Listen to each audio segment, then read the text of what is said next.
kulanti wacan wanaagsan daawadayaal meel kasta oo dunida dacaladeeda aad ka joogtaan halkani waa baahin news kusoo dhawaada wararkii warbixinadii ugu dambeeyay caalamka waxaana kusoo qaadan doonaa Gaza saacadihii aynu kasoo gudubnay waxyaabaha warbaahinta caalamka ee aad u hadalhaysay isla markaana ay taminaysay oo aynu isha soo marinay oo halkan aanu idin kula wadaagi doono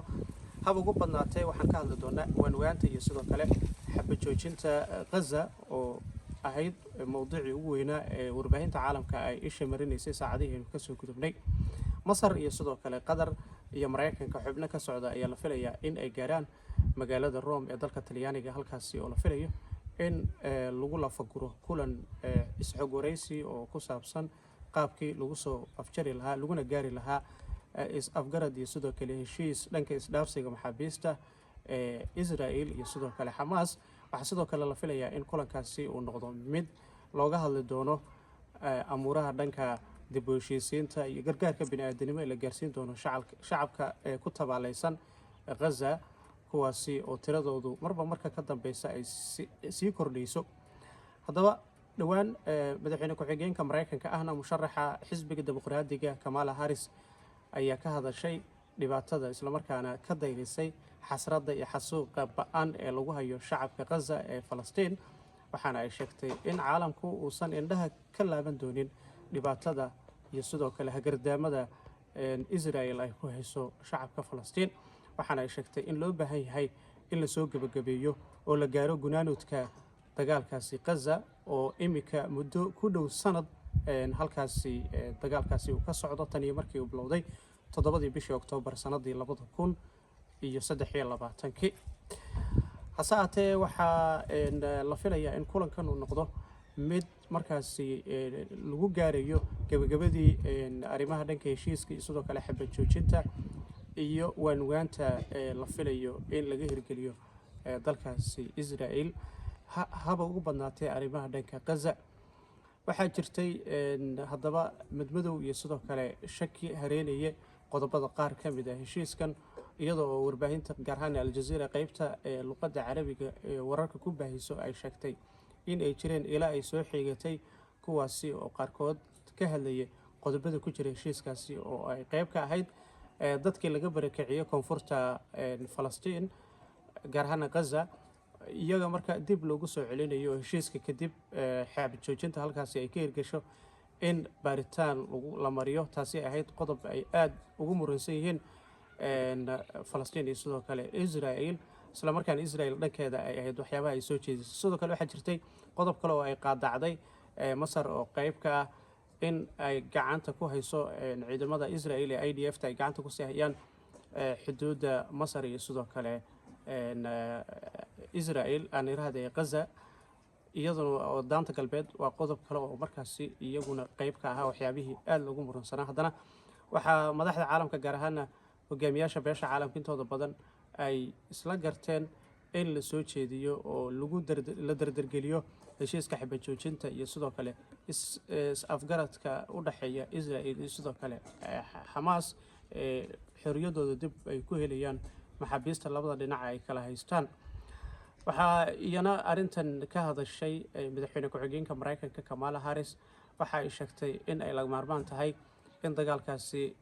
ba'an ee halkaasi ka socdo la qaboojiyo isla markaana wadada loo xaaro sidii heshiis uu uga hirgeli lahaa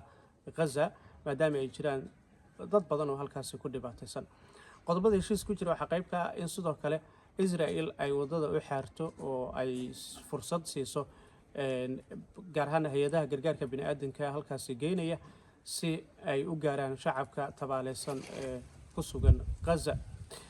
qodob kale oo waxa raaci doona oo aanu isha soo marinay waxa kala qaybsanaan xoogan wal leeyahay imika dhaxmartay ama ay u dhaxaysa ciidamada IDF gaar ahaan taliyaashooda iyo sidoo kale dowladda Israel haddaba kala qaybsanaantan waxay salka ku haysaa arinta maamulka iyo sidoo kale howlgallada imika ciidamada IDF ay ka wadaan Gaza howlgalladaasi waxa ciidamada qaarkood ay kala kulmayaan niyad-jab waxa la soo taminaya warar ku saabsan in xanuuno ba'an oo dhanka maskaxda ay soo gaareen qaar ka mid ah ciidamada Israel kuwaasi oo iyagu jiidda hore kaga jira dagaalka halkaasi ka socda oo qaarkood xanuun dhanka maskaxiyan ay iyagu wajaheen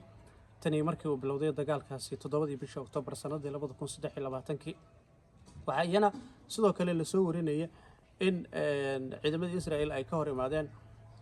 haddaba hadalka madaxweynaha aan ra'iisul wasaaraha Israel Benjamin Netanyahu ku saabsan in aan wadada loo baneen ama la xanibo gargaarka bini'aadanimada gaar ahaan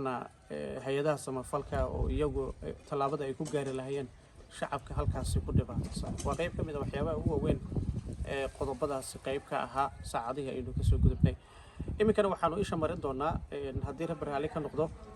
qodobadii ugu waaweynaa saacadihii aynu ka soo gudubnay warbaahintu ay si aada ay isha ugu haysay dhinaca Gaza marka la eego warbaahintana haba ugu weynaatee wakaaladda Al Jazeera ee fadhigeedu yahay magaalada Dooxa dalkaasi Qatar oo iyaduna ka warbixinaysay in halkaasi saacadihii aynu ka soo gudubnay tirada dhimashada ay sare u sii kacday ugu yaraan 30 qof oo ay ku jiraan caruur ayaa lagu leeyahay halkaasi halka ay jiraan dhaawac tiro badan kadib weerar markaasi iyo duqeyn ka dhacday iskuul ku yaala waxa leeyahay Daarul Balah ee bartamaha Gaza hay'adda qaramada midoobay waxay sheegtay in shacab badan ay ku xaniban yihiin Khan Yunis kuwaasi oo iyagu intooda badanna wajahaya macluul isugu jirta gaajo iyo sidoo kale xanuuno tiro badan kadib markii ciidamada Israel ay diideen ama ay xayiraad ku soo rogeen in shacabka aysan ka bixin Khan Yunis oo bandow xooggan la geliyay haddaba waxaa leeyahay dhimashada ayaynu isha marinaynaa weerarkaasi halkaasi ka dhacay oo sidoo kale Xamaas leeyahay iyagu qudhoodu waxay cambaareen iyagu ka muujiyeen weerar ka dhanaa iskuul ku yaala Daarul Balah ee dalka Gaza waxaana weerarkaasi inta badan ku nafwaayay wali tiro arday ah waxaana weerarkan uu ahaa mid loo adeegsaday hubka noocyadiisa girigisan gaar ahaanna waxa uu ahaa duqeyn ay markaasi ay ka hirgeliyeen ciidamada howlgallada halkaasi ka waday Israel inta ayaan ku soo gabagabeynayaa saaxiibayaal fadlan subscribe noo saar channelkan like gareeya muuqaalkan la wadaaga asxaabtiina wararka dambe ee aynu markaasi heli doono ayaanu idin la wadaagi doonaa saacadaha inagu soo aadan haddii allaha awoodda leh laga helo